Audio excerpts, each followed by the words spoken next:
Di na nagawang lumaban ni Belen sa ginawang pag-atake ni Cedric sa pagkakataong ito dahil nagawa siya nitong isama sa ikalawang palapag ng kalangitan.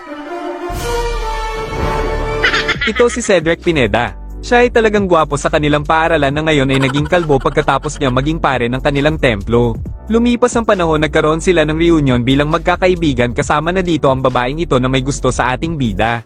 Ayon kay Belen, ibang-iba na daw itong si Cedric kung ikukumpara noon at sa malamang daw ay mayroon na itong kasintahan.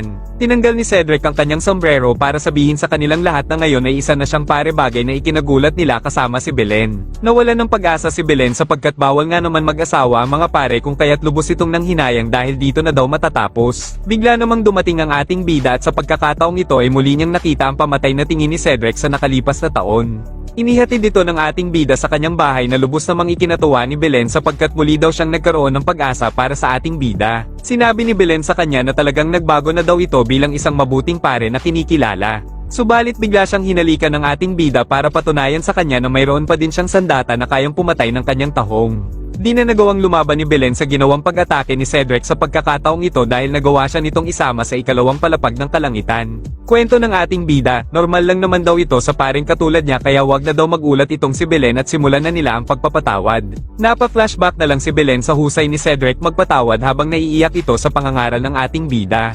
Nagising na lang si Belen sa mainit at makinis na sinag ng araw sa harap ni Cedric pagkatapos ng gabing iyon. Sinabi ng ating bida na kanyang isasama si Belen sa kanilang templo at dito nga ay kanyang nakilala ang nanay ni Cedric na mas maganda pa sa kanya.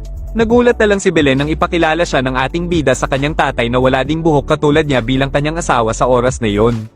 Ngunit nagkaroon ng di pagkakaintindihan ng mag-ama sapagkat alam daw niya kung ano ang patakaran sa pag-aasawa ayon sa kanyang ama. Siyempre ipinaglaban ni Cedric ang matagal na niyang nararamdaman kay Belen na kagabi lang nagsimula. Nais pala ng kanyang ama na ipagkasundo si Cedric sa kanyang pag-aasawa kaya pala isinama nito si Belen para mapigilan ito at di matuloy. Para sa layuning di makasal sa iba, gusto ng ating bida na gumawa daw sila ng bata dahil pag nangyari yun wala nang magagawa ang kanyang ama. Sa tuwing ginagawa nila ito lagi na lang naiisip ni Belen ang nakaraan dahil siguro sa lakas ng espiritong karisma ni Cedric mga idol.